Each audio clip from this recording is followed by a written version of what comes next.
ஸ்ரீமத் அழகிய சிங்கர் அருளி செய்த லக்ஷ்மி நிருசிம்ம கராவலம்ப ஸ்தோத்திரத்தை ரசித்து வருகிறோம். இன்றைக்கு 6வது ஸ்லோகம். சூதாதிதத்த விஷபான சமான கால நாமாமிருதேன பரிபாலித தைத்ய புத்ரஹ பிரஹ்லாத தேஹ பரிரக்ஷண ஜாகரூக லக்ஷ்மீ நிருசிம்ம மம தேஹி கராவலம்பம். இதிலே 3 சம்போதனங்கள் இருக்கின்றன. பூர்வார்த்தம் மொத்தம் சேர்த்து ஒரே பதம், சமஸ்த பதம். சூதாதி தத்த விஷபான சமான கால நாமாமிருத்தேன, அங்க பதம் பிரித்து கொள்ளலாம். பரிபாலித்த தைத்திய புத்திர என்பது வரையில் ஒரு சம்போதனமாகிறது. பிரஹ்லாத தேக பரிரக்ஷண ஜாகரூகா என்பது 2வது சம்போதனம். லக்ஷ்மி நிருசிம்மா என்று 3வது சம்போதனம். இப்படி 3 விதமாக பகவானை சம்போதனம் பண்ணி, அதாவது கூப்பிட்டு பிறகு மம கராவலம்பம் தேகி என்று பிரார்த்திக்கிறார். முதல் 2 சம்போதனங்களிலே கதை நகர்கிறது. ஹிரண்யகசிபு பிரஹ்லாத கதையை பார்த்து வருகிறோம். பிரஹ்லாதனை கொல்வதற்கு ஹிரண்யகசிபு வெவ்வேறு விதமாக முயற்சி பண்ணுகிறான். அதிலே ஒரு முயற்சி அக்னி மூலமாக நடைபெறுகிறது. அதை இதற்கு முந்தைய ஸ்லோகத்தில் பார்த்தோம். 2வது முயற்சி பாம்புகள் மூலமாக நடைபெறுகிறது. அதை சென்ற ஸ்லோகத்திலே பார்த்தோம். இப்பொழுது 3வது முயற்சி விஷம் மூலமாக நடைபெறுகிறது. அதாவது ஹிரண்யகசிபு பிரஹ்லாதனுக்கு விஷத்தை கொடுப்பிக்க பண்ணினான். யார் மூலமாக என்றால் சூத என்று பதம். சூதா என்று தவற ஆட்சிப்பிழையுடன் சில பதிப்புகளிலே இருக்கிறது. சூதா என்று இருக்க வேண்டும். சூதா என்றால் தேரோட்டி, அது இங்கே ஒத்து வராது. சூதா என்றால் மடைப்பள்ளியிலே தளிகை பண்ணுகிற பரிச்சாரகருக்கு சூதர் என்று பெயர், சமையல்காரர் என்று சொல்லலாம். சூதாதி தத்த, சூதர்கள் முதலியவர்கள் மூலமாக இந்த விஷத்தை பிரகலாதனுக்கு கொடுத்தான். ஏன் சூதர்கள் இதிலே உதவுகிறார்கள் என்றால், பிரகலாதனுக்கு உணவளிப்பவர்கள், உணவு தயாரிப்பவர்கள் அவர்கள். அந்த சூதர்களிடம் இந்த பொறுப்பை ஒப்படைத்து விட்டோமானால் அந்த உணவிலே விஷத்தை கலப்பது அவர்களுக்கு சுலபமாக இருக்கும். விஷம் கலந்த உணவு பிரகலாதனுக்கு போய் சேர்ந்தால் அந்த விஷத்தினுடைய கொடுமைக்கு ஏற்ப இவனுக்கு பிராணாபத்து ஏற்படும். கொடுமையான விஷம் வேண்டும் என்பதற்காக விஷங்களிலே மிகவும் குரூரமான விஷம் என்று தேடி தேடி பிடித்து கொண்டு வந்தார்கள். ஸ்ரீ விஷ்ணு புராணத்தில் இருக்கிறது. ஹாலாஹலம் என்று விஷம் ஒன்று இருக்கிறது. அது க்ஷீராப்தியை கடையும் பொழுது தோன்றின விஷம். அந்த விஷம் பக்கத்தில் இருக்கும் பொழுது அதனுடைய காற்று பட்டாலே ஜனங்கள் மயங்கி விழுகிறார்கள் என்று. அந்த விஷத்தை தான் சிவபெருமான் உண்டு தன்னுடைய தொண்டையிலே வைத்துக்கொண்டு தொண்டை கருக்க பண்ணி கொண்டார் என்று பரமசிவனை எல்லாரும் ஸ்துதிக்கிறார்கள். அந்த காரியத்தை பரமசிவன் சிவன் நாராயணனுடைய அனுஜைப்படி பண்ணினார் என்றும் பரமசிவனை நாராயணனும் பாராட்டினார் என்றும் வருகிறது அங்கே கதை. அந்த ஹாலாஹல விஷத்தை கொண்டு வந்து இந்த பிரகலாதனுக்கான உணவிலே கலக்க பண்ணினானாம் ஹிரண்யகசிபு. சூதாதிதத்த விஷபான, அந்த விஷபானத்தை சூதர்கள் முதலியவர்கள் எதை கொடுத்தார்களோ அதை அவன் பானம் பண்ணிவிட்டான். சமான கால நாமாமிருத்தேன, அதே சமயத்திலே, அதாவது இவன் கொடுத்த விஷம் கலந்த உணவை, விஷம் கலந்த பானத்தை குடித்த அதே சமயத்திலே, சமான காலத்திலே இவன் பகவன் நாம சங்கீர்த்தனமும் பண்ணினான். முக்கியமாக அச்சுதா என்கிற நாமத்தை சொன்னான். நமக்கெல்லாம் தெரியும், அச்சுதா அனந்தா கோவிந்தா என்ற 3 திருநாமங்கள் ரோகங்களை எல்லாம் தவிர்க்க வல்லவை என்று, இங்கே விஷங்களை எல்லாம் முறிக்க வல்லவை என்று காண்பிக்கிறார். அச்சுதா என்கிற நாமத்தை கீர்த்தித்தான், அந்த விஷத்தையும் சாப்பிட்டான். நாமாமிருத்தேன, அந்த அச்சுதன் என்கிற நாமமானது அமிர்தமாக ஆயிற்று. அமிர்தம் என்ன பண்ணும்? வியபகத பிராணாத்ம சஞ்சீவனீம் என்று சொல்வது போல, உயிரே போகும் தருவாயிலும் கூட அமிர்தம் கொடுத்தால் அவன் உயிர் பிழைத்து விடுவான். இப்பொழுது ஆலாஹல விஷத்தை சாப்பிட்டிருக்கிற பிரகலாதன் அச்சுத நாம என்கிற அமிர்தத்தையும் தன்னுடைய நாக்கிலே இட்ட காரணத்தினாலே அவனுக்கு உயிர் போகவில்லை.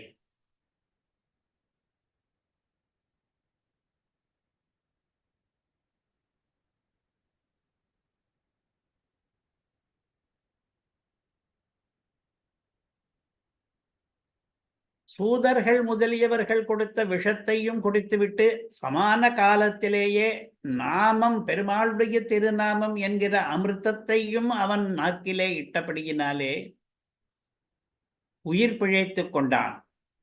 யாரு? தைத்திய புத்திர. தைத்தியன் இருக்கிறானே ஹிரண்யகசிபு, அவனுடைய புத்திரன் இருக்கிறானே பிரஹ்லாதன், அவன் பரிபாலித்த, அந்த நாம அமிர்தத்தினாலே காப்பாற்றப்பட்ட தைத்திய புத்திரன் அவன். அப்படிப்பட்ட தைத்திய புத்திரனை உடையவனே என்று இப்பொழுது நிருசிம்மனுக்கு சம்போதனமாக்கணும். பரிபாலித்த தைத்திய புத்திர என்றால் காப்பாற்றப்பட்ட பிரஹ்லாதனை உடையவனே என்றால் பிரஹ்லாதனை காப்பாற்றினவனே என்று அர்த்தம். பகவான் லக்ஷ்மி நிருசிம்மன் தான், இன்னும் சிம்மாவதாரம் ஆகவில்லை. ஹரி பகவான் தான் பிரஹ்லாதனை காப்பாற்றினான். அதனாலே அவன் பரிபாலித்த தைத்திய புத்திரன். அமிர்தம் கொடுத்து காப்பாற்றினான். மீதி பேரெல்லாம் விஷம் கொடுத்து கொல்ல நினைக்கும் பொழுது அதற்கு மாறாக விபரீதமாக அமிர்தம் கொடுத்து காப்பாற்றினான். எந்த அமிர்தம் என்றால் தன்னுடைய திருநாமம் என்கிற அமிர்தத்தை அவன் வாயிலே கொடுத்து காப்பாற்றினான் பகவான். பிரஹ்லாத தேக பரிரக்ஷண ஜாகரூக. பிரஹ்லாதனுக்கு தேக வியோகம் ஏற்படுத்த வேண்டும் என்று தேகத்திலேதான் இவ்வளவு ஹிம்சைகளும் ஏற்படுகின்றன. மலையிலிருந்து உருட்டல், சம்மட்டியாலே அடித்தல், பாம்பு விஷம் கடிக்க பண்ணுதல், நெருப்பு போட்டு கொளுத்துதல் என்று சிலவற்றை நாம் இதுவரையிலேயே பார்த்திருக்கிறோமே, இன்னும் கூட சில பார்க்க போகிறோம். அவை எல்லாமே பிரஹ்லாத தேக விநாசத்துக்காக அவனுடைய தந்தை ஏற்படுத்தின கிரமங்கள். அந்த பிரஹ்லாத தேகத்தை பரிரக்ஷணம் பண்ணுவதற்காக, காப்பாற்றுவதற்காக ஜாகரூக, விழிப்புடன் இருக்கிறார், முனைப்புடன் இருக்கிறார். அநித்ரராக, உன்னித்ரராக இருக்கிறார் பெருமாள் லக்ஷ்மி நிருசிம்மன். அப்படிப்பட்ட லக்ஷ்மி நிருசிம்மனே, எனக்கு உன்னுடைய கை அவலம்பத்தை கொடுப்பாயாக என்று இந்த ஸ்லோகத்தினுடைய ஆபாத்தமான அர்த்தம் முடிந்துவிட்டது. இப்பொழுது நாம் என்ன பார்க்க போகிறோம்? இந்த ஸ்லோகத்தில் இருக்கிற பதங்களுக்கும் அர்த்தங்களுக்கும் மூலமாக புராணங்களிலே, முக்கியமாக ஸ்ரீ விஷ்ணு புராணத்திலே என்னென்ன வார்த்தைகள் இருக்கின்றன, எவற்றை முன்னிட்டு கொண்டு, மாதிரியாக கொண்டு, பிரமாண வச்சனமாக கொண்டு இந்த பதங்களை அழகிய சிங்கரிட்டிருக்கிறார் என்று பார்க்க போகிறோம். முதலிலே சூதாதி தத்த என்று சூத என்கிற பதத்தில் ஆரம்பித்திருக்கிறார். அது அப்படியே புராணத்திலே இருக்கிற பதம். அந்த பதத்துக்கு பதில் பாச்சக என்று வேறு பதங்களும் அதே மாதிரி வேறு பதங்களும் இட்டிருக்கலாம். ஆனால் புராணத்திலே எந்த பதம் இருக்கிறதோ அதே பதத்தை இந்த ஸ்லோகத்திலே இட்டிருக்கிறார். ஹிரண்யகசிபுருவாச்ச. ஸ்ரீ விஷ்ணு புராண ஸ்லோகம் ஹிரண்யகசிபு பேசுகிறான். என்ன சொன்னான்? ஹே சூதாக, ஓ சமையல்காரர்களே என்று கூப்பிடுகிறான். நிறைய பேர் இருந்தார்கள்.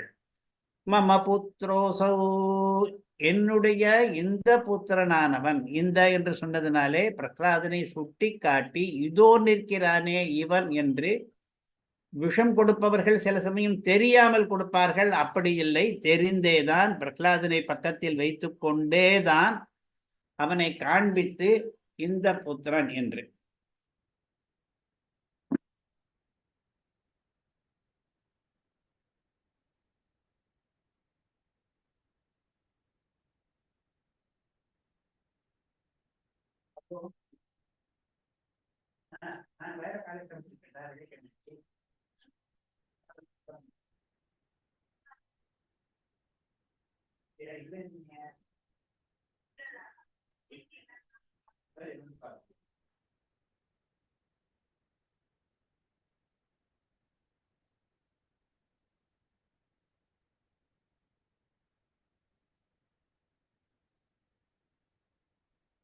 அவன் ஹிரண்யகசிபு சொல்கிறான், சூதர்களிடம் சொல்கிறான், மம புத்திரஹ அசௌ, என்னுடைய இந்த மகன். துர்மதிஹி புத்தி கெட்டு கிடக்கிறான். அந்நேஷாமபி குமார்க தேசிகா, தன்னோடு கூட இருக்கிற மற்ற சிறுவர்களுக்கும் கூட குமார்க்கத்தை, கெட்ட மார்க்கத்தை, குத்சித வழியை, தப்பு வழியை தேசிகா காண்பிக்கிறான். காண்பிப்பவனுக்கு தேசிகன் என்று பெயர். இவன் தான் கெட்டு போனதும் இல்லாமல் தன்னுடைய வயசியர்கள், தோழர்கள், சிறுவர்கள் எல்லாரையும் கூட்டி வைத்து அவர்கள் தப்பு தப்பாக பேசி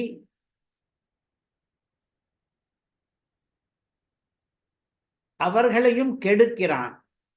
துஷ்டகா, அதனாலே இவன் மிகவும் துர்ஜனனாக இருக்கிறான். சாதாரணமாக இருந்தால் தான் மட்டும்தான் கெட்டு போவார்கள். இவன் திட்டமிட்டு மற்றவர்களையும் கெடுக்கிறான், மற்றவர்களுக்கும் பகவத் பக்தியை போதிக்கிறான். ஹிரண்யகசிபு தான் சார்வபௌமன், அவனுக்கு மேல் யாரும் கிடையாது என்ற கொள்கையை பரப்புவதற்காக ஆச்சாரியர்களை இட்டு இவன் பள்ளிக்கூடம் நடத்தி கொண்டிருக்கும் பொழுது, அதற்கு மாறாக பள்ளிக்கூடத்தில் இருக்கிற ஆசிரியர் சொல்லிக் கொடுப்பதற்கு விபரீதமாக இவன் விஷ்ணு என்கிறவருடைய மகிமையை பரப்பி கொண்டிருக்கிறான். அதனாலே துஷ்டக, துர்ஜனனாக இருக்கிறான். ஹன்யதாம் அவிலம்பிதம், அவிலம்பிதம் மிகவும் காலம் தாழ்த்தாதீர்கள். காலம் ஆக ஆக இவனுடைய கை ஓங்குவதற்கான வாய்ப்பிருக்கிறது. இவன் மேலும் சில உபதேசங்களை பண்ணினானால் நிறைய பேர் இவன் கட்சியில் சேர்ந்து கடைசியிலே அதை முறிப்பது நமக்கு கஷ்டமாக போய்விடும். அதனாலே அவிலம்பிதம், காலம் தாழ்த்தாமல் பண்ணுங்கள். என்ன பண்ண வேண்டும்? ஹன்யதாம் அசௌ, இவன் இவன் கொல்லப்படட்டும். எதற்கு சமையல்காரர்களை கூப்பிட்டு இவனை கொல்ல வேண்டும் என்கிறார்? இவனை கொல்ல வேண்டும் என்றால் வீரர்களை, சிப்பாய்களை அல்லவா கூப்பிட வேண்டும் என்றால் அதற்கான விடை அடுத்த ஸ்லோகத்திலே இருக்கிறது. இவனை விஷம் வைத்து கொள்ள வேண்டும் என்று திட்டம் தீட்டுகிறான் ஹிரண்யகசிபு. அடுத்த ஸ்லோகத்தையும் பார்ப்போம். ஹாலாஹலம் விஷம் தஸ்ய சர்வபக்ஷேஷு தீயதாம் அவிஜ்ஞாதமசௌ பஹபஹ ஹன்யதாம் மா விசாரியதாம். அந்த பாச்சகர்களிடம், சமையல்காரர்களிடம் ஹிரண்யகசிபு கட்டளை இடுகிறான். போன ஸ்லோகத்தினுடைய தொடர்ச்சி இது. தஸ்ய, அந்த பிரஹ்லாதனுக்கு ஹாலாஹலம் விஷம், ஹாலாஹலம் என்கிற பெயரிலே ஒரு கொடிய விஷம் இருக்கிறதே. க்ஷீரசாகரத்தை மசனம் பண்ணின பொழுது அமிர்தம் வருவதற்கு முன்பாக ஒரு விஷம் ஒன்று அதிலே உற்பத்தி ஆயிற்றே. அந்த ஹாலாஹல விஷத்தை சர்வபக்ஷேஷு, நாம் சிறிதும் மந்தத்தனம் இல்லாமல் மிகவும் ஜாக்கிரதையாக என்ன பண்ண வேண்டும்? அந்த விஷத்தை எல்லா பட்சம் என்றால் உணவுப் பொருள்கள், எல்லா உணவுப் பொருள்களிலேயும் அந்த விஷத்தை கொடுக்க வேண்டும். ஹாலாஹலம் என்பது மிக குரூரமான விஷமாக இருக்கிறபடியினாலே ஏதோ ஒரு இடத்தில் தடவினால் கூட போதும், அது வரைக்கும் கொண்டு சென்றுவிடும். ஆனால் இவன் ஏற்கனவே சில மரண உபாயங்களிலே மரணம் அடையாமல் பிழைத்து வந்திருப்பதனாலே இவனுக்கு ஏதோ ஒரு தனி சக்தி இருக்கிற காரணத்தினாலே நாம் என்ன பண்ண வேண்டும்? இன்னும் கொஞ்சம் அதிகமாக முயன்று அந்த கொடிய விஷத்தை எல்லா உணவுப் பொருள்களிலேயும் சேர்க்க வேண்டும். பிரகலாதன் எதிரிலேயே தான் சொல்லுகிறான். பிரகலாதனுக்கு தெரிந்திருக்கிறது விஷம் சேர்ந்திருக்கிறது என்று. ஆனால் அவன் என்ன பண்ண முடியும்? அதை நிர்பந்தமாக வற்புறுத்தி அவனுக்கு கொடுத்து விட்டார்களானால் அவன் சாக வேண்டியதுதான். அதே சமயத்திலே இப்பொழுது நாம் என்ன சொன்னோம்? பிரகலாதனுக்கு தெரியும் என்று சொன்னோம். அதுக்கு நேர் எதிராக சொல்கிறான், அவிஜ்ஞாதம் அசௌ பாபோ ஹன்யதாம். இந்த பாவியானவன் தெரியாமல் கொல்லப்படட்டும் என்கிறான். இப்பொழுதுதான் நமக்கு ஒரு சந்தேகம் வருகிறது. அசௌ புத்திரஹா என்று தன்னுடைய பையனை காண்பித்து அவன் எதிரிலே இந்த திட்டத்தை சொன்ன பிறகு இவனுக்கு தெரியாமல் கொள்வது என்பது எப்படி என்றால், இதற்கு நாம் யோசித்து ஒரு சமாதானத்தை பண்ணிக்கொள்ள வேண்டும். அதாவது எப்பொழுது எந்த பண்டத்திலே தடவி இருப்பான் என்பது, அந்த விஷத்தை கலந்திருப்பான் என்பது அவனுக்கு தெரியாதபடியாக கலக்கலாம் என்று விஷத்தை கலந்து அவனுக்கு உணவை கொடுத்து விட வேண்டும். ஆனால் அது எப்பொழுது கலக்கிறான் என்று தெரியாது எப்படி சொல்லலாம்? அவிலம்பித்தம் என்று விரைவிலே கலக்க வேண்டும் என்று இருக்கிறதே, எதிலே கலக்கிறான் என்று தெரியாமல் என்று எப்படி சொல்லலாம்? சர்வபக்ஷேஷு என்று சொல்லி இருக்கிறாரே என்றால், இருந்தாலும் கூட அது விளம்பம் இல்லாமல் பண்ண வேண்டும் என்று சொன்னாலும் கூட, இப்பொழுது கொடுக்கிற உணவிலேயா, இல்லது சாயங்காலம் கொடுக்க போகிற உணவிலேயா, அல்லது ராத்திரி கொடுக்க போகிற உணவிலேயா, அல்லது மறுநாள் கொடுக்க போகிற உணவிலேயா என்று அவனுக்கு தெரிய வேண்டிய அவசியமில்லை. எதிலே அது கலந்திருக்கிறது என்பதும் அவனுக்கு தெரிய வேண்டாம். அவனுக்கு ஒரு பகுதி தெரியும், ஒரு பகுதி தெரியாது. இவனுக்கு மரணத்துக்காக விஷம் வரப்போகிறது என்பது வரையில் தெரியும். ஆனால் அது எந்த குறிப்பிட்ட உணவிலே கலந்திருக்கிறது என்பது அவனுக்கு தெரியாமல் இருக்கட்டும். பாபோ ஹன்யதாம், இவன் பாவியாக இருக்கிறான், இவன் கொல்லப்படட்டும். மா விசாரியதாம், இதிலே சந்தேகங்கள் விசாரங்கள் எல்லாம் தேவையில்லை. இவன் ராஜகுமாரன் ஆயிற்றே, அல்லது இவன் மிகவும் சிறிய 5 வயது குழந்தை ஆயிற்றே, இவனை போய் கொல்லலாமா? கொலை குற்றத்தில் கூட எல்லாருக்கும் சமமான குற்றம் வராது. சிறுவர்களை, குழந்தைகளை கொன்றால் புரூணஹத்தி என்று பெரிய குற்றம். அது சாதாரண கொலை குற்றத்தை விட அதிகமான கொலை குற்றம் என்று பல பேர் அதிலே விசாரம் பண்ணலாம், தயங்கலாம். இவனிடம் சில பேர் இரக்கம் காட்டலாம். ஐயோ பாவம், இந்த பையன் பார்வைக்கும் நன்றாக இருக்கிறான், அழகாக பேசுகிறான், இவனுடைய கொள்கை மாறுபட்டு இருக்கிறது என்கிற காரணத்தினாலே இவனை கொலை பண்ண வேண்டுமா என்று சில பேர் தயக்கமும் அடையலாம். அப்படியெல்லாம் பண்ணாதீர்கள் என்பதற்காக மா விசாரியதாம் என்று. இவனுக்கு பொதுவாக விஷம் வரப்போகிறது என்று தெரிந்திருந்தும் கூட எந்த வஸ்துவிலே விஷம் கலந்திருக்கிறது என்று தெரியாதபடியாக அவிஜ்ஞாதமாக இந்த கொலையை பண்ணுங்கள் என்று ஹிரண்யகசிபுவனுடைய கட்டளை இருக்கிறது. அதைத்தான் இன்றைய ஸ்லோகத்திலே முதல் பாதம் தெரிவிக்கிறது. சூதாதிதத்த விஷபான, சூதர்கள் முதலியவர்களாலே கொடுக்கப்பட்ட விஷத்தை குடிக்கிறான் அவன் என்று, திரவத்திலே கலந்திருப்பதாக விஷபான என்று பதம். ஏதோ ஒரு திரவத்திலே, தீர்த்தத்திலேயோ அல்லது மற்ற ரசங்களிலேயோ கலந்திருக்கிறான் அந்த விஷத்தை, அதை குடிக்கிறான் பிரகலாதன் என்று. சூதாதி என்று, ஆதி என்று ஒரு பதம் இருக்கிறதே. ஹிரண்யகசிபு சமையல்காரர்களிடம் மட்டும்தானே அந்த பொறுப்பை ஒப்படைத்தார், விஷம் கலந்த உணவை கொடுப்பதன் மூலமாக பிரகலாதரை வதம் பண்ண வேண்டும் என்பதை. அப்படி இருக்கும் பொழுது சூதாதி என்று ஆதி என்ற பதம் எதற்காக என்றால், சமையல்காரர்கள் அந்த வதத்திலே அந்த ஒரு சிறு பகுதியை மட்டும்தான் பண்ணுவார்கள். ஆனால் வேறு யாராவது தான் ஹாலாஹல விஷத்தை சம்பாதித்து தர வேண்டும். அது சுலபமாக கிடைக்கக்கூடிய வஸ்து இல்லை.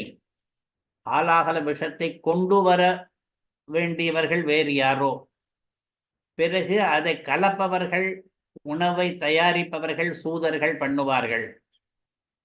பரிவேஷணம் பண்ணுபவர்கள் அதை பிரகலாதனுக்கு செலுத்துவார்கள். இப்படி பல பேர் இதிலே கூடி பண்ண வேண்டி இருக்கிறதுனாலே ஆதி என்கிற பதம் போட்டிருக்கிறார். சூதாதி தத்த விஷபான என்று.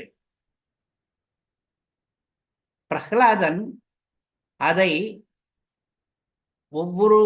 ஏற்கனவே இவனுக்கு விஷம் கலக்கப் போவது தெரிந்திருக்கிறபடியினாலே ஒவ்வொரு கவளத்திலேயும் ஒவ்வொரு பானத்திலேயும் இவன் அதை எதிர்பார்த்து தெரிந்து அதை தவிர்க்க முயன்றிருக்கலாம். அப்படியெல்லாம் அவன் பண்ணவில்லை. அவன் அந்த விஷத்தை புக்த்வா அதை சாப்பிட்டான். அவிகாரம் சதத் புக்த்வா பிரஹ்லாத ஸ்வஸ்தமானசஹ, அவிகாரம் ஒரு மாறுதலும் அடையாமல் அதை சாப்பிட்டான். என்ன அர்த்தம்? அப்பா சாப்பிட சொல்லுகிறார், இவர்கள் என்னை கொலை பண்ணுகிறார்கள் என்று தெரிந்தும் கூட அவன் எந்த முகமாறுதலை கூட காண்பித்துக் கொள்ளவில்லை. உதாரணமாக, அப்பா காட்டுக்கு அனுப்புகிறான், நான் காட்டுக்கு போகப் போகிறேன் என்று தெரிந்தும் கூட ராமனுக்கு முகமாறுதல் ஏற்படவில்லை என்கிறார் ராமாயணத்திலே.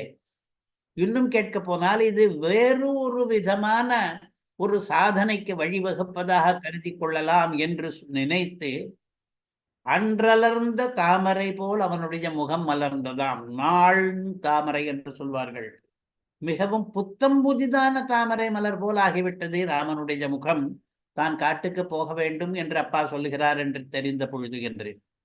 அதே மாதிரி கருத்தை தான் இங்கே விஷ்ணு புராணம் சொல்லுகிறது. பிரகலாதனுக்கு அவிகாரம், முகத்திலே எந்த விகாரமும் ஏற்படவில்லை. என்னை இவர்கள் இப்படி பாடுபடுத்துகிறார்களே, ஹிம்சிக்கிறார்களே, கொல்ல முயற்சிக்கிறார்களே என்றெல்லாம் மனக்கலக்கமே ஏற்படவில்லை. ஸ்வஸ்தமானச, அவனுடைய மனச ஆரோக்கியம் நன்றாகத்தான் இருந்தது.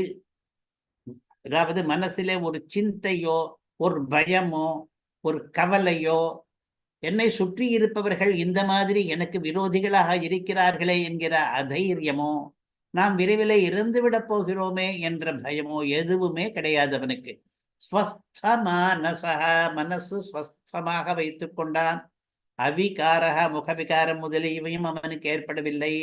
அந்த பிரகலாதன் என்ன பண்ணினான்? அனந்த க்யாதி நிர்வீரியம், அனந்தன் இருக்கிறானே அவனை க்யாதி நினைத்தான்.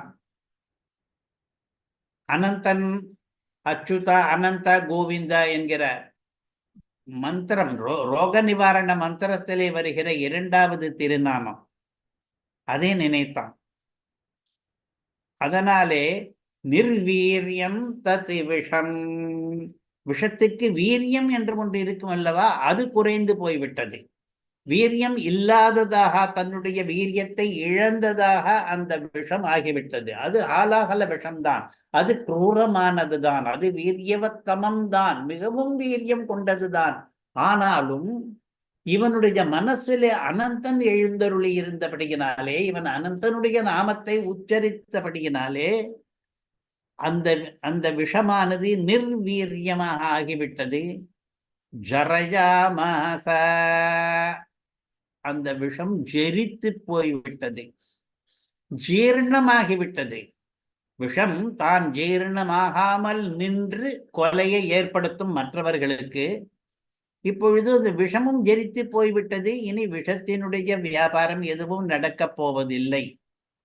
பகவன் நாம கீர்த்தனத்தினாலே இதனுடைய வீரியம் அதனுடைய வீரியத்தினாலே அடிபட்டு போய்விட்டது. நாம கீர்த்தனத்துக்கும் ஒரு வீரியம் இருக்கிறது, விஷத்துக்கும் ஒரு வீரியம் இருக்கிறது.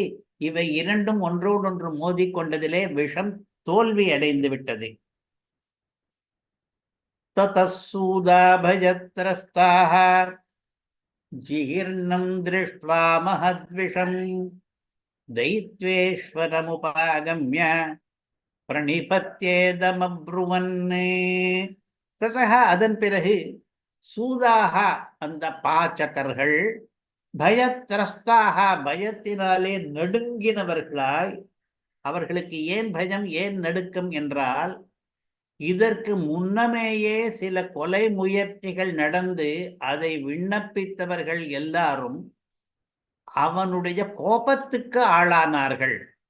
அவனோ மகாராஜா, அவனுக்கு பிடிக்காத ஒரு விஷயத்தை சொல்ல வேண்டும் என்றால் அந்த விஷயத்தை சொல்பவர்களிடம் அவனுக்கு உக்கிரமான கோபம் ஏற்பட்டதனாலே பெரிய தண்டனை கிடைக்கலாம்.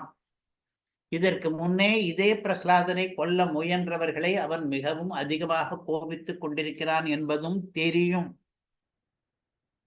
அதனாலே இவர்கள் தங்களுக்கு கொடுக்கப்பட்ட காரியத்திலே வெற்றி அடையாமல் போய் திரும்பி வருகிறார்கள் என்பதை ராஜாவிடம் விண்ணப்பிப்பதற்கே நடுநடுங்கினார்கள். ஜீர்ணம் திருஷ்ட்வா மகாவிஷம், ராஜாவினிடம் போய் விண்ணப்பிக்க வேண்டிய அவசியம் என்ன என்றால், இவர்கள் கொடுத்ததென்னவோ மகாவிஷம்தான், இருந்தாலும் பிரகலாதனுக்கு அது ஜீரணமாகிவிட்டது. இது ஆச்சரியமாகத்தான் இருக்கிறது. ராஜா சந்தேகிக்க கூடும், நீங்கள் சரியான விஷத்தை தரவில்லையா தந்த விஷத்தை, சரியான விஷத்தை கூட சரியான வழியிலே தரவில்லையா? அது எப்படி ஹாலாஹல விஷம் என்பது மனுஷனை கொல்லாமல் இருக்கும், இருக்காதே. அதனாலே இவர்கள் மேலேயே ராஜா கோபித்துக் கொள்ளக்கூடும். ஆனாலும் விண்ணப்பித்துத்தானே ஆக வேண்டும், மறைப்பதற்கு எப்படி முடியும்? பிரகலாதன் உயிருடன் இருக்கிறானே, அவனுக்கு எப்படியும் தெரிய வருமே. அதே அவனாக கூப்பிட்டு விசாரிப்பதற்கு முன்னர் நாமவே போய் அவனிடம் பிரணிபத்திய, கீழே விழுந்து வணங்கி சேவித்து வினயத்துடன் இதை நாம் விஞ்ஞாபித்து விடலாம் என்று போனார்கள். தைத்யேஸ்வரம் உபாகம்ய, தைத்தியர்களுக்கெல்லாம் ஈஸ்வரனாக இருக்கிறானே ஹிரண்யகசிபூர் அசுர ராஜா, அவனை உபாகம்ய நெருங்கி கெட்டே போய் அணுகி பிரணிபத்திய விழுந்து சேவித்து இதமப்ருவன் இந்த விஷயத்தை சொன்னார்கள். அதாவது தங்கள் மேல் எதுவும் தப்பு கிடையாது, ராஜா என்ன ஆணையிட்டாரோ அதற்கு கீழ்ப்படிந்து அவர் சொன்னபடியேதான் விஷபானம் நடத்துவிக்கப்பட்டது. அந்த விஷமும் மகத்விஷமாகத்தான் இருந்தது, பெரிய விஷம்தான். அதனாலே விஷத்தினுடைய தரத்திலேயும் குறைபாடு கிடையாது, யார் மேலேயும் தப்பில்லை என்று இருந்தாலும் கூட அது செய்ய வேண்டிய வேலையை செய்யாமல் ஜெரித்து போய்விட்டது என்றால் மற்றவர்களை கோபித்தோ தண்டித்தோ பயனில்லை. அதனால் வேறு விதமான உபாயங்களை ராஜா சிந்திக்க வேண்டும் என்கிற ராஜாவுக்கு அப்பிரியமான வார்த்தையை தெரிவிப்பதற்காக போனவர்கள் தங்களிடம் ராஜாவுக்கு கோபம் குறைய வேண்டும் என்பதற்காக அவனிடம் பிரணிபாதங்களை பிரணாமங்களை பண்ணிவிட்டு அதற்கு பிறகு பேசுகிறார்கள். சூதா ஊச்சுஹு, சமையல்காரர்கள் பேசினார்கள். தைத்தியராஜா, முதலிலே சம்போதனம், அசுர ராஜாவே என்று. விஷம் தத்தம், நாங்கள் விஷத்தை கொடுத்தோம், விஷம் கொடுக்கப்பட்டது. அஸ்மாபிஹி, எங்களாலே விஷம் கொடுக்கப்பட்டது. அதிபீஷணம், அதுவும் எப்படிப்பட்ட விஷத்தை நாங்கள் கொடுத்தோம் தெரியுமா? மிகவும் பயங்கரமான, மிகவும் குரூர காரியம் பண்ணக்கூடிய அந்த விஷத்தை தான் நாங்கள் கொடுத்தோம். ஜீர்ணம் தேன சகான்னேன, ஆனால் என்ன ஆகிவிட்டது? அன்னேன சகா, அந்த அந்த விஷத்தை அன்னத்தோடு கூட சேர்த்துத்தான் கொடுத்தோம். அன்னம் எப்படி ஜீரணம் ஆயிற்றோ அது போல அன்னத்தோடு கூட அந்த விஷமும் ஜீரணம் ஆயிற்று. யார் அப்படி ஜெரிக்க பண்ணினவன்? யாருக்கு ஜீரணம் ஆயிற்று என்றால் பிரஹ்லாதேன சுதேன தே, உன்னுடைய குமாரன் பிரஹ்லாதனாலே அது ஜெரிக்க பண்ணப்பட்டு விட்டது, ஜீரணம் ஆயிற்று. பொதுவாக மற்றவர்களுக்கு இந்த ஹாலாகல விஷமானது ஜெரிக்காது, அது அவர்களைத்தான் கொல்லும். ஆனால் இப்பொழுது ஆச்சரியமான ரீதியிலே நாங்கள் மகத்விஷத்தை கொடுத்திருந்தும் கூட அன்னத்தோடு கூட அந்த அன்னம் எப்படி சுலபமாக ஜெரிக்குமோ அதே போல இந்த விஷமும் ஜீரணமாகிவிட்டது அவனுக்கு என்பதை தைத்தியராஜா என்று சம்போதனம் பண்ணிவிட்டு இந்த சூதர்கள் தெரிவித்தார்கள். அப்பொழுது ஹிரண்யகசிபு அவர்களை கோபித்துக் கொள்ளவில்லை. இந்த தடவை கோபித்துக் கொள்ளாததற்கு காரணம், இதற்கு முன்னே முயன்று தோல்வி அடைந்தவர்களிடம் கோபித்துக் கொண்டான். இப்பொழுது அவனுக்கு லேசாக ஏதோ புரிகிறது, இவனுக்கு விசேஷ சக்தி ஒன்று வந்திருக்கிறது என்று. அதனாலே சூதர்களை கோபித்துக் கொள்ளாமல் அவர்களை அனுப்பிவிட்டு வேறு சிலரை கூப்பிட்டு அடுத்த வதோபாயத்துக்கு போய்விட்டான் அவன். ஹிரண்யகசிபுருவாச்ச த்வர்யதாம் த்வர்யதாம் ஹே ஹே தைத்ய புரோஹிதாக என்று சூதர்களை விட்டுவிட்டு தைத்திய புரோகிதர்களை கூப்பிட்டான். அசுரர்களுக்கெல்லாம் புரோகிதர்கள் இருக்கிறார்களே, அவர்கள் வேத விற்பன்னர்கள், பண்டிதர்கள். அவர்களை கூப்பிட்டு அதர்வண வேதத்திலே கொலை முயற்சிகளிலே எத்தனையோ விளக்கப்பட்டிருக்கின்றன, அதற்காக மந்திரங்களும் இருக்கின்றன. ஆபிசாரிக மந்திரங்கள், அபிச்சரணம் என்று சொல்வார்கள். அந்த மந்திரங்களுக்கும் மேலாக சில கிருத்தியைகள் என்று இப்பொழுது நாம் என்ன சொல்லுகிறோம்? செய்வினைகள் என்று சொல்லுகிறோம். சில பேர் அதற்காகவே அந்த கலையிலே தேர்ச்சி பெற்றவர்கள் இருக்கிறார்கள். அவர்கள் மூலமாக அதர்வண வேதத்திலே சொன்னபடியாக சில பதோபாயங்களை பண்ணலாம் என்று அதற்கு மேல் யோசிக்கிறான். இது மேல் கதை, இன்றைக்கு தேவையில்லை.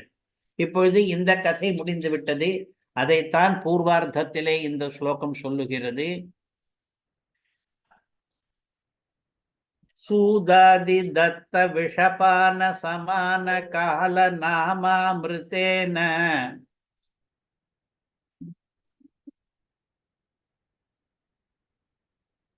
நாமாமிருதேன பரிபாலித தைத்தியபுத்திர என்ற 2 வரிகளுக்கான கதை விஷ்ணு புராணத்திலே இப்பொழுது பார்த்தோம். இதிலே நாமாமிருதேன என்று நாமமாகிற அமிர்தம் என்று ஒரு உருவகப்படுத்தி இருக்கிறார். நாமமே அமிர்தம், அந்த அமிர்தம்தான் காப்பாற்றித்து பிரகலாதனை என்று. ஏனென்றால் வழக்கமாக லோகத்திலே சாக கிடக்கிறவர்களை காப்பாற்றக்கூடிய மருந்து அமிர்தம் என்று பெயர். அதுக்கு சாவா மருந்து என்று தமிழிலே சொல்வார்கள். சாவா மருந்து என்று அமிர்தத்துக்கு பெயர். அந்த அமிர்தத்தை தான் க்ஷீரசாகரத்திலிருந்து மகா பிரயாசப்பட்டு கடைந்து தேவதைகள் எடுத்துக்கொண்டு போனார்கள். அது விபுத ஜீவாத்துவாக இருக்கிறது. அந்த அமிர்தத்தை இப்பொழுது சொன்னானே அனந்தன் என்று ஒரு பகவன் நாம, அச்சுதா அனந்தா கோவிந்தா என்ற 3 நாமாக்களும் ரோக நிவாரண நாமங்கள். அந்த நாமத்துக்கு ஒப்பிடுகிறார். நாமமாகிற அமிர்தம் நாமாமிர்தம் என்கிறார். அப்படியானால் அமிர்தம் போல நாமம் இருக்கிறது, அதை அவன் உச்சரித்தான் பிரகலாதன் என்றார். இப்பொழுது நாமம் அமிர்தம் போல இருக்கிறது என்றால் இந்த உபமானம் எப்படி பொருந்தும் என்பதை நாம் பார்க்க வேண்டும். எந்தெந்த விதங்களிலே அமிர்தம் போல இருக்கிறது நாமம் என்று அதில் இப்பொழுது 4-5 பார்க்க போகிறோம். அமிர்தம் எப்படி விஷத்தை முறிக்கிற மருந்தாகுமோ, அது லோகத்திலே எல்லாருக்கும் தெரிந்த விஷயம்தான். அமிர்தம் என்பது ரோக நிவாரணி, சஞ்சீவனி என்பதெல்லாம் கூட தெரியும். அதுபோல இன்றைக்கு பிரகலாத சரித்திரத்திலே நாமம் கூட விஷம் முறிக்கிற மருந்தாக ஆகியிருக்கிறது. அந்த விதத்திலே அமிர்தம் பண்ணுகிற காரியத்தை பகவன் நாமம் பண்ணினபடினாலே அது அமிர்தம் போல இருக்கிறது. நாமம் அமிர்தம் போலே இனிக்கும், மதுரமாயிருக்கும், தித்திக்கும் என்று பல பேர் சொல்லுகிறார்கள். பகவன் நாமத்தை உச்சரிக்கும் பொழுதே நமக்கு ஒரு இன்பம் ஏற்படுகிறது என்று, நாக்கில் இடும் பொழுதே தித்திக்கிறது என்று. அமிர்தம் போலே பகவத் சம்பந்தம் பெற்றதாக இருக்கும் என்று. அமிர்தத்துக்கு எப்படி அந்த உயர்வு ஏற்பட்டது என்றால், எதற்கெல்லாம் பகவத் சம்பந்தம் அதிகமாக இருக்கிறதோ அதெல்லாம் தான் உத்கிருஷ்டம் என்று பிரதான சதகம் என்கிற சில்லறை ரகசியத்தின் ஆரம்பத்திலேயே சுவாமி தேசிகன் சொல்கிறார். ஏன் வேதம் உத்கிருஷ்டமாக இருக்கிறது, அஷ்டாட்சரம் உத்கிருஷ்டமாக இருக்கிறது, பிரணவ மந்திரம் உத்கிருஷ்டமாக இருக்கிறது என்று வரிசையாக 100 உத்கிருஷ்டங்களை பேசப் போகிறார் அந்த கிரந்தத்திலே. அதற்கு ஆரம்பத்திலே பீடிகையிலே சொல்லிவிட்டார். எந்த வஸ்துவுக்குமே உத்கர்ஷ ஹேது என்ன என்று பார்த்தால் பகவானுடன் இருக்கிற காட சம்பந்தம். உதாரணமாக கங்கா நதி ஏன் நதிகளுக்குள்ளே மிகவும் உத்கிருஷ்டமாக இருக்கிறது என்றால் அது பகவானுடைய திருவடியிலிருந்து வந்த நதி. துளசி பத்திரம் ஏன் எல்லா இலைகளை விட உத்கிருஷ்டமாக இருக்கிறது என்றால் அது பகவானுடைய மார்பிலே சாத்தி இருக்கிற இலை. இந்த மாதிரி எதற்கெல்லாம் பகவத் சம்பந்தம் அதிகமாக இருக்கிறதோ அதெல்லாம் உத்கிருஷ்டமாக இருக்கும் என்று பொதுவாக இருக்கிறபடியினாலே இந்த அமிர்தமும் சரி, இந்த திருநாமமும் சரி, இரண்டுக்கும் உத்கர்ஷ காரணம் ஒன்றுதான். திருநாமம் என்பது பகவானுடைய திருநாமமாக இருக்கிறபடியினாலே, பகவானுடைய குணங்களை போதிக்கிற காரணத்தினாலே திருநாமம் உத்கிருஷ்டமாக இருக்கிறது. க்ஷீரசமுத்திரத்திலிருந்து பெற்றெடுத்த அமிர்தம் இருக்கிறதே, அதற்கு எவ்வளவு உத்கர்ஷங்கள் எப்படி ஏற்பட்டன என்றால் அது பகவத் சங்கல்பத்தாலே, பகவத் நிதேசத்தினாலே, பகவத் உபகாரத்தோடு கூட பகவத் அவதார ஹேத்துவாகி பகவானாலேயே தன்வந்தரி அவதாரம் பண்ணி கொண்டு வரப்பட்டு, பகவானாலேயே மோகினி அவதாரம் பண்ணி விபஜிக்கப்பட்டு என்று பகவத் சம்பந்தத்தை அடிக்கடி பெற்றிருக்கிறபடியினாலே அந்த அமிர்தம் உத்கிருஷ்டமாக இருக்கிறது. ஆஹா, அமிர்தம் போல பகவத் சம்பந்தம் திருநாமத்துக்கும் இருக்கிறது என்பது அமிர்தத்துக்கும் நாமத்துக்கும் அடுத்த ஒப்புமை. அமிர்தம் போலே புஷ்டி தரும். அந்த அமிர்தத்தை சாப்பிட்டால், ஏற்கனவே யுத்தாதிகளிலே பராஜிதர்கள் கூட அமிர்தம் சாப்பிட்டார்களானால் மறுபடியும் சரீர புஷ்டி எல்லாம் ஏற்பட்டு சரீரத்திலே பலம், ஓஜஸ், தேஜஸ், வீரியம் எல்லாம் அதிகமாகிவிடும் என்று சொல்கிறார்கள். அது போலதான் திருநாம சங்கீர்த்தனம் கூட நல்ல பின்விளைவுகளை ஏற்படுத்தும். சங்கீர்த்தனம் பண்ணின பிறகு நமக்கு புஷ்டியாதிகள் எல்லாம் ஏற்படும் என்று சகஸ்ரநாம ஸ்தோத்திர பலஸ்ருதிகள் எல்லாம் பார்க்கிறோம். பகவானுடைய 1000 திருநாமங்களை கீர்த்தித்த பிறகு, ஒரு தடவை கீர்த்தித்த பிறகு, சகஸ்ரநாம பாராயணம் பண்ணின பிறகு என்னென்ன பலன்கள் எல்லாம் ஏற்படும் என்று அந்த பலஸ்ருதி சொல்கிறது. அமிர்தம் போல மங்களமானது திருநாமம் என்பது. திருநாமத்தை கேட்டாலே, திருநாமத்தை உச்சரித்தாலே அந்த இடத்துக்கெல்லாம் ஒரு மங்களம் ஏற்படும். அதனாலேதான் எங்கே நல்ல காரியங்கள், சுப காரியங்கள் நிகழ வேண்டுமோ அங்கெல்லாம் பகவன் நாமோச்சாரண நிகழ்ச்சிகளை ஏற்படுத்துகிற வழக்கம். ஒரு காதம்பரி என்கிற கிரந்தத்திலே ஒரு மகாராஜா தன்னுடைய பிரிய பத்தினி பிரசவிக்க போகிறாள். உடனே அவன் என்ன ஏற்பாடு பண்ணினா, பிரசவ அறையை சுற்றி இருக்கிற கூடங்களிலே சகசிரநாம பாராயணம் பண்ணுங்கள், பகவன் நாமம் அவளுடைய காதிலே விழட்டும், அது மங்களமாயிருக்கும், நடக்கப் போகிற காரியம் சுப காரியமாக வரும் என்று ஏற்பாடு பண்ணிக்கிறான் என்று கதை வருகிறது. அதாவது முற்காலத்திலே அப்படி வழக்கம். ஏதாவது ஒரு சுப காரியம் நடக்க வேண்டும் என்றால் பகவன் நாமங்களை ஏதோ ஒரு வழியிலே அங்கே கொடுப்பதற்கு, அது பஜனையாக இருக்கலாம், கீர்த்தனையாக இருக்கலாம், சங்கீதமாக இருக்கலாம், பாட்டாக பாடலாம், அல்லது இசை கருவிகளின் மூலமாக இசைக்கலாம். ஆனால் பகவன் நாம கீர்த்தனம் என்ற ஒன்று அவசியம் மங்கள காரியங்களுக்கு என்று. அதுபோல அமிர்தத்துக்கும் நாமத்துக்கும் பலவித ஒப்புமைகள் இருக்கிறபடியினாலே இங்கே அமிர்தம் போல இருக்கிற நாமம் என்று நாமாமிருத்தேன என்கிறார். அந்த ஒப்புமைகள் பலவிதமாக இருந்தாலும் கூட முக்கியமான ஒப்புமை இங்கே என்ன என்றால் மருந்தாகிற ஒப்புமை என்று. இந்த திருநாமங்கள் மருந்தாகும் என்பது பிரசித்தம். வியாசருடைய ஸ்லோகமே கூட உண்டு. அச்சுதானந்த கோவிந்த நாமோச்சாரண பேஷஜாதே நஷ்யந்தி சகலா ரோகாः சத்தியம் சத்தியம் வதாம்யஹம். 2 தடவை சத்தியம் சத்தியம் என்று சொல்லிவிட்டு அவ்வளவு பேர் உண்மையை வெளியிடுகிறாரே இந்த ரிஷி. என்ன உண்மை என்றால் 3 திருநாமங்கள் இருக்கின்றன, அச்சுதா, அனந்தா, கோவிந்தா என்று. அந்த திருநாமங்களை உச்சரிப்பது என்று இருக்கிறதே, அந்த உச்சாரணமே ஒரு பேஷஜமாகும், மருந்தாகும். அந்த மருந்தினாலே சகலா ரோகாக நஷ்யந்தி, எல்லா ரோகங்களும் நாசமடையும், நிச்சயமாக நான் சொல்லுகிறேன் என்கிறார் ரிஷி. அதனாலே தான் நாம் ஆச்சமனம் பண்ணும் பொழுது 3 தடவை தீர்த்தபானம் பண்ணும் பொழுது இந்த 3 மந்திரங்களை, 3 திருநாமங்களை கீர்த்திக்கிறோம். அச்சுதன் என்றும், அனந்தன் என்றும், கோவிந்தன் என்றும். அச்சுதா நமஹ, அனந்தா நமஹ, கோவிந்தா நமஹ என்று. ஏனென்றால் ரிஷி அப்படி உபதேசம் பண்ணி இருக்கிறார், சகல ரோக நிவாரண மந்திரம் அது என்று. பொதுவாக ஒரு வஸ்துவுக்கு ஒரு சக்தி இருந்தால் அதை ரிஷி சொல்கிறார் என்பது ஒன்று, இல்லாவிட்டால் கூட ரிஷி வாக்கு பலிக்கும் என்பதனாலேயே கூட ரிஷி அப்படி சொன்னாரானால் நிச்சயமாக அதற்கு முன் இராமல் இருந்தால் கூட அன்றிலிருந்து அந்த சக்தி அந்த வஸ்துவுக்கு வந்துவிடும். ஏனென்றால் ரிஷிகளுக்கு அந்த மகிமை இருக்கிறது. அது இருக்கும் பொழுது இந்த ரிஷியானவர் சத்தியம் சத்தியம் வதாமிகம், நான் நிச்சயமாக சொல்லுகிறேன் என்று அறுதிக்கிட்டு பேசினாரானால் அந்த நாமோச்சாரணம் என்பது ரோக நிவாரணி என்பதிலே சந்தேகமே கிடையாது. அந்த விதத்திலே தான் அமிர்தத்துக்கும் நாமத்துக்கும் ஒப்புமை. அமிர்தம் என்பது ரோகங்களை எல்லாம் நிவாரணம் பண்ணும் என்றும், அமிர்தத்தை உட்கொண்டவர்கள் மறுக்க மாட்டார்கள் என்றும் புராண பிரசித்தம். அதே போலத்தான் நாமம். நாமாமிருதம் என்பதற்கு 2வது ஒப்புமை இனிக்கும் என்பது. அமிர்தம் இனிக்கும் என்பது தெரிந்த விஷயம். அதாவது அமிர்தத்தை சாப்பிட்டவர்கள் எல்லாம் ரொம்பவும் மதுரமாக இருக்கிறது என்று சொல்லி இருக்கிறார்கள். இந்த நாமம் கூட இனிக்குமா என்றால், அமிர்தத்தை நாவில் இடுவது போலே நாமத்தையும் நாம் நாக்கிலே தான் இடுகிறோம், அதுவே கூட ஒரு ஒப்புமை. அப்பொழுது மாதுரியம் ஏற்படுகிறது என்பதையும் பல பேர் பேசி இருக்கிறார்கள். இப்பொழுது முகுந்த மாலையிலே குலசேகரர் பேசுகிறார்.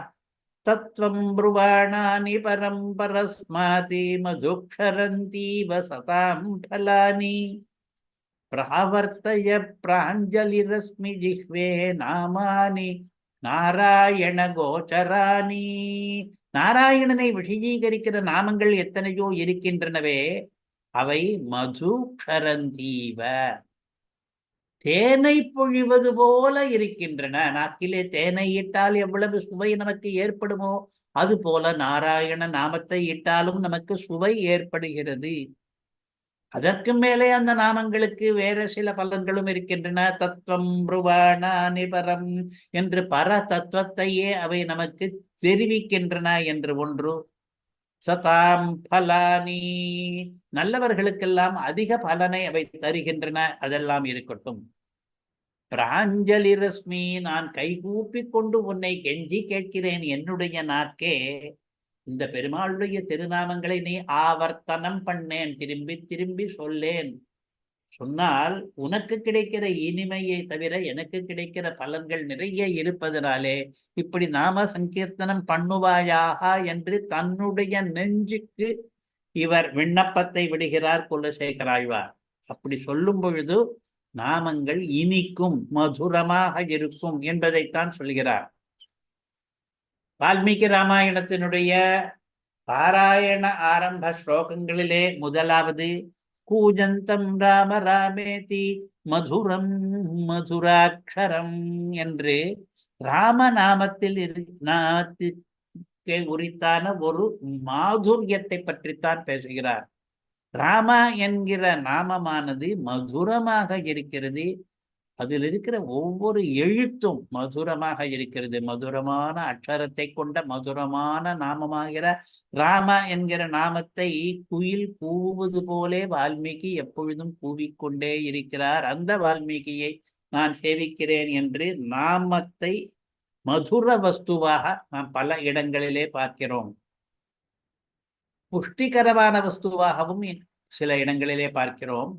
பவத்யரோகோத்யுதிமானி பலரூப குணான்விதஹ, பகவானுடைய 1000 திருநாமங்களை ஒருவன் பாராயணம் பண்ணினானால், கீர்த்தித்தானால் அவனுக்கு என்ன பலன் ஏற்படும் என்று சொல்கிற சஹஸ்ரநாமாத்தியாய பலஸ்ருதி என்ன சொல்லுகிறது?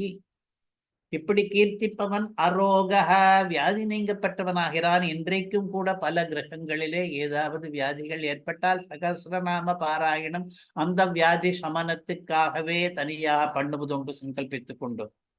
ஜுதிமானே, அவனுக்கு காந்தி மிளிர்ச்சி கூடும். பல, அவனுடைய பலம் அதிகரிக்கும். ரூப, அவனுடைய அழகு அதிகரிக்கும். குண, அவனுடைய பண்புகள், இயல்புகள், குணங்கள் கூட நல்லவையாகும்.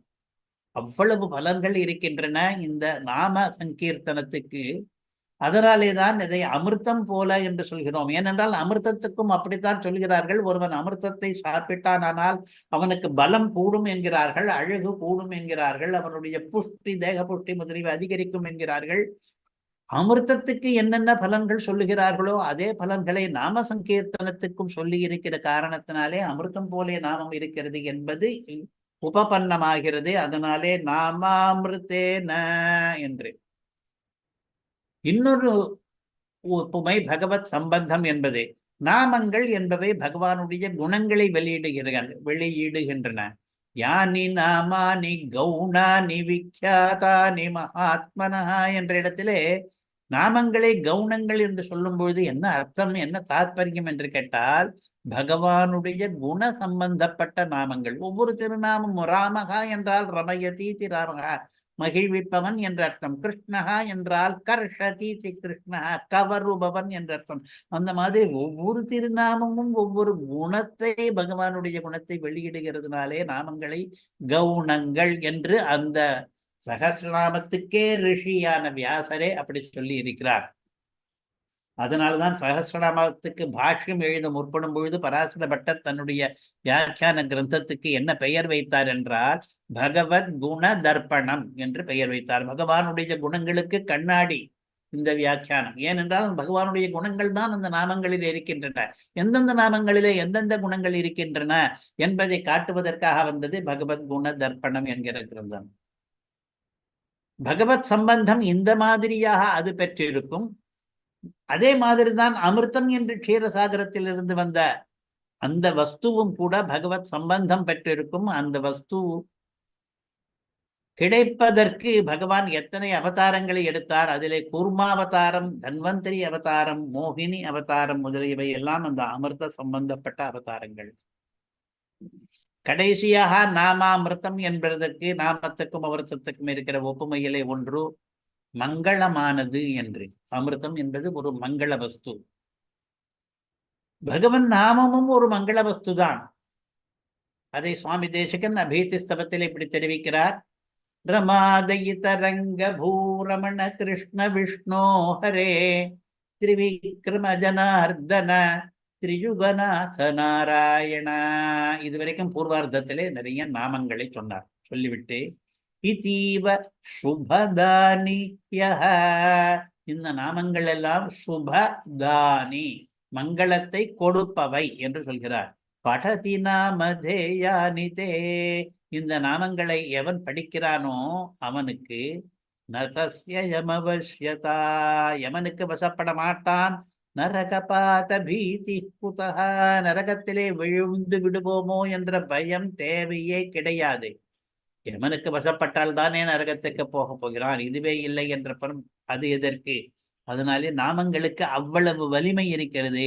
அமிர்தம் பண்ணுகிற காரியத்தை நாமமும் பண்ணுகிறது. முக்கியமாக மங்களங்களை ஏற்படுத்துகிறது, யமனிடம் போகாமல் தடுக்கிறது. ஆகையினாலே நாமாமிருதம் என்று இங்கே நாமாமிருத்தேன பரிபாலித தைத்திய புத்திரா என்று. பரிபாலித, பரிபாலனம் பண்ணப்பட்ட, ரட்சிக்கப்பட்ட, காப்பாற்றப்பட்ட, பாதுகாக்கப்பட்ட என்று அர்த்தம். நாமாமிருத்தத்தினாலே பரிபாலனம் நடந்தது. அப்படி நடத்தினவர் பெருமாள். தைத்திய புத்திரனை இவர் ரட்சித்து விட்டார் தன்னுடைய நாமத்தின் மூலமாக என்று. இந்த பரிபாலனா என்ற இதே வார்த்தையை இட்டு இதே சந்தர்ப்பத்திலே ஒரு சுவாமி தேசிகனுடைய ஸ்லோகம் இருக்கிறது வரதராஜ பஞ்சாசத்திலே. பக்தஸ்ய தானவசிஷோ பரிபாலனாய பத்ரான் நிருசிம்ம குஹநாமதி ஜக்முஷஸ்தே என்று. அந்த ஸ்லோகத்திலே உத்தரார்த்தத்திலே ஒரு சமத்காரம் பண்ணுகிறார். அதை நாம் இப்பொழுது பார்க்க போகிறதில்லை. இப்பொழுது முதல் வரியை மட்டும்தான் பார்க்க போகிறோம். பக்தஸ்ய தானவசிஷோஹோ பரிபாலனாய, தானவன் இருக்கிறானே ஹிரண்யகசிபு, அவனுடைய சிசு இருக்கிறானே குழந்தை பிரகலாதன், அவன் பக்தனாக இருக்கிறான். அவனை பரிபாலனாய ரட்சிக்க வேண்டும் என்பதற்காக என்று இதற்கு அர்த்தம். அதே அர்த்தத்தை பரியாஜ பதங்களை இட்டு இந்த ஸ்லோகமும் சொல்லுகிறது. பரிபாலித தைத்திய புத்திர என்று. அங்கே தானவ என்று பதமிட்டார். அதற்கு பரியாஜமாக தைத்தியா என்கிற பதம் இங்கே. அங்கே சிஷோஹோ என்கிற பதம் இருக்கிறது தேசிக சூக்தியிலே. இங்கே புத்திர என்கிற பதம், குழந்தை என்பதற்கு பதில் புதல்வன் என்கிற பதம். அங்கே பரிபாலனாய என்று இருக்கிறது. இங்கேயும் அதே பரிபால பதம் தான் இருக்கிறது, பரிபாலிதா என்று. அதனாலே தானவசிஷோ பரிபாலனாய என்று தேசிகன் சொன்னதையே தான் பரிபாலித தைத்திய புத்திர என்று இங்கே அழகே சிங்கர் அருளி செய்திருக்கிறார். தேசிக சூக்தியினுடைய எதிரொலி போல இது இருக்கிறது. பரிபாலித தைத்திய புத்திர பிரஹ்லாத தேக பரிரக்ஷண ஜாகரூக. அடுத்தது பிரகலாதனுடைய தேகம் இருக்கிறதே, சரீரம், அதை பரிரட்சிப்பதிலே விழிப்புடன் இருக்கிறவனே. தேகம் சரீரம் என்றும் இரண்டுக்கும் உடம்பு என்றுதான் பெயர் இருந்தாலும் கூட வளர்ச்சி அடையும் நிலையிலே இருக்கும் பொழுது அதற்கு தேகம் என்று பெயர், தளர்ந்து போகும் நிலையிலே இருக்கும் பொழுது அதற்கு சரீரம் என்று பெயர். பிரகலாதன் இப்பொழுது சிறுவன், வளர்ந்து கொண்டிருக்கிறான். அவனுடைய உடம்பு தேகமாக இருக்கிறது. அந்த தேகத்தை பெருமாள் காப்பாற்றினார். தேகத்தை காப்பாற்றுவதிலே விழிப்புடன் கூட, ஜாகரூக விழிப்புடன் கூட பெருமாள் இருந்தார் என்று இங்கே சம்போதனம் இருக்கிறது. நமக்கு மேலெழுந்த வாரியாக புரிந்து கொள்பவர்களுக்கு சில சந்தேகங்கள் வரலாம். பல இடங்களிலே தேசிகனை மேற்கோள் காட்டியிருக்கிறார். தேகத்துக்காக அதிகம் தேக பரிரட்சணம் என்பது அவ்வளவு விசேஷம் கிடையாது. தேகத்துக்காக அதிகம் உழைக்க வேண்டியதில்லை, ஆத்மாவுக்காக பாருங்கள் என்று. தேகே சேத் பிரீத்திமான் மூடஹ பவிதா நரகே பிசஹ என்று புராணத்திலிருந்து ஸ்லோகத்தை எடுத்து காட்டுகிறார்.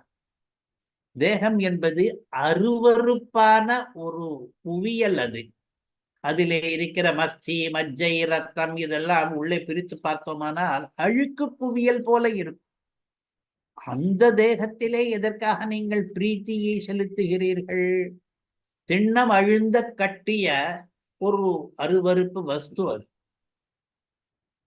சில பேருக்கு அந்த தேகத்திலே ரொம்ப பிரீத்தி வந்து விடுகிறது. அதனுடைய பராமரிப்பிலே, அதை நன்றாக வெளிக்காட்டுவதிலே பிரீத்தி அடைகிறார்கள்.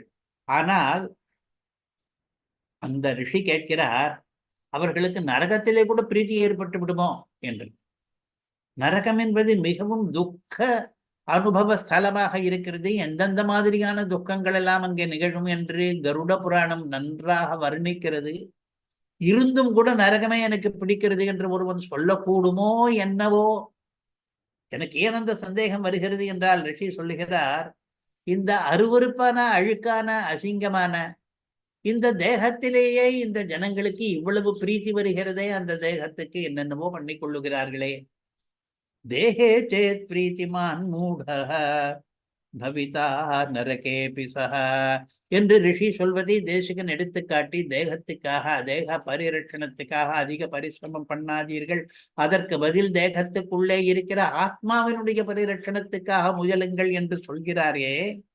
அதற்கு விருத்தமாக இந்த ஸ்லோகத்திலே தேக பரிரட்சண ஜாகரூக என்று சொல்லலாமா? தேக பரிரட்சணம் தான் ஏதோ முக்கியம் போலவும் அதற்கு பெருமாள் உதவுவது போலவும் சொல்லி இருக்கிறாரே என்று ஒரு சந்தேகம் ஏற்படலாம். இரண்டாவது சந்தேகம், ஒவ்வொன்றுக்கும் ஒவ்வொரு தேவதையை ஏற்படுத்தி வைத்திருக்கிறார் அவர். மோட்ச பிரதானம் மட்டும் தன்னை தவிர வேற எந்த தேவதையும் கொடுக்க முடியாது. ஆனால் பணம் வேண்டுமானால் குபேரனிடம் கேட்கலாம். ஆரோக்கியம் பாஸ்கராதிச்சேதி என்றெல்லாம் சொல்லும் பொழுது கண்ணு கெட்டு போயிட்டு கண்ணு துரோகம் வரக்கூடாது என்று நினைத்தால் சூரிய நமஸ்காரம் பண்ணலாம் என்று ஒவ்வொன்றுக்கும் ஒவ்வொரு தேவதையை ஏற்படுத்தி வைத்திருக்கிறாரே. இந்த தேக பரிரட்சணத்தை தன்னிடமா வைத்துக் கொண்டிருக்கிறார். தேக பரிரட்சணம் என்பது பகவான் பண்ணுவதாக தெரியவில்லையே, அதற்கு வேறு ஆட்கள் எல்லாம் நியமித்து விட்டிருக்கிறார். இவர் மோட்சம்தான் கொடுப்பார் என்று சில பேர் நினைக்கிறார்கள்.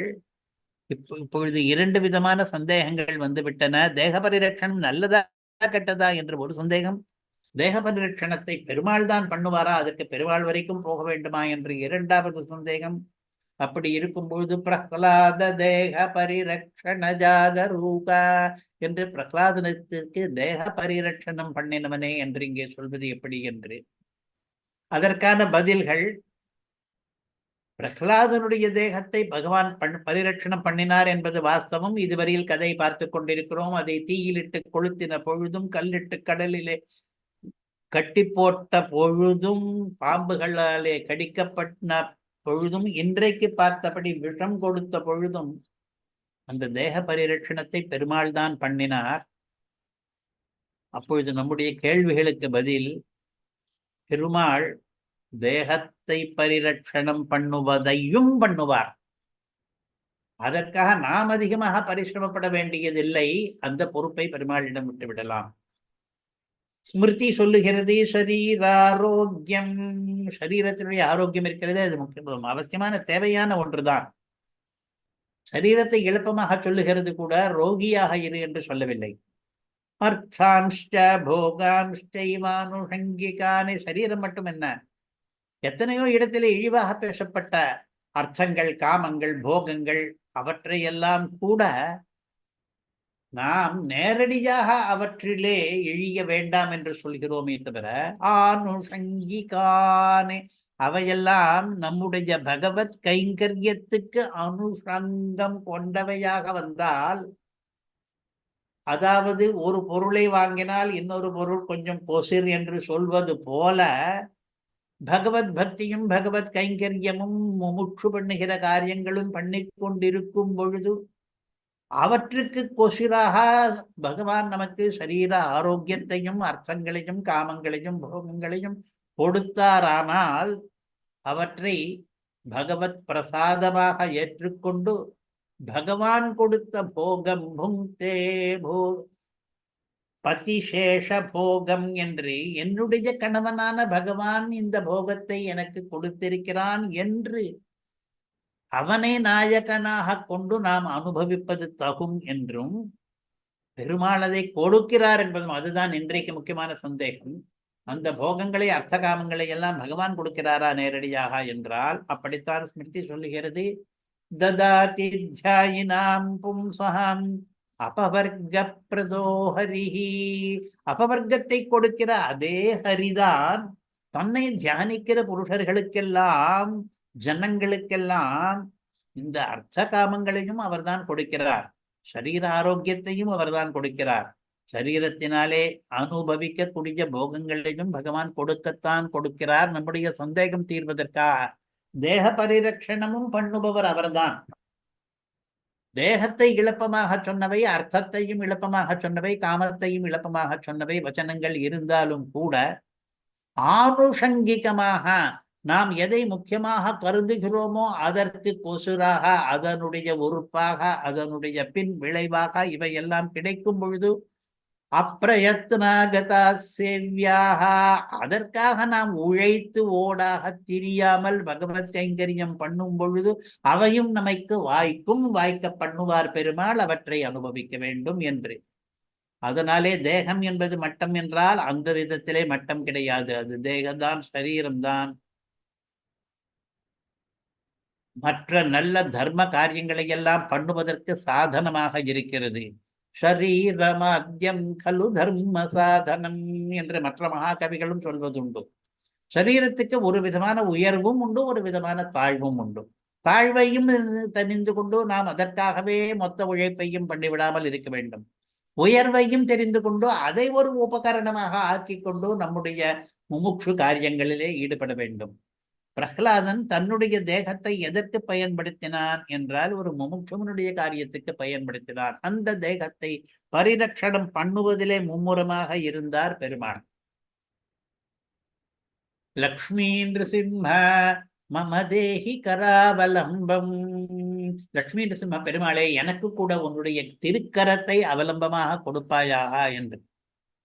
பெருமாள் அவலம்பமாக, பிடி கொடுப்பவராக, ஆலம்பனமாக, பற்று கொம்பாக நாம் அவரை பிடித்து கொள்ள வேண்டும், அவர் நம்மை பிடிக்க வேண்டும் என்பதாக இருக்கிறார் என்பதை உபனிஷத்தே தெரிவிக்கிறது. கட்டோபனிஷத்திலே இதோ மந்திரம்.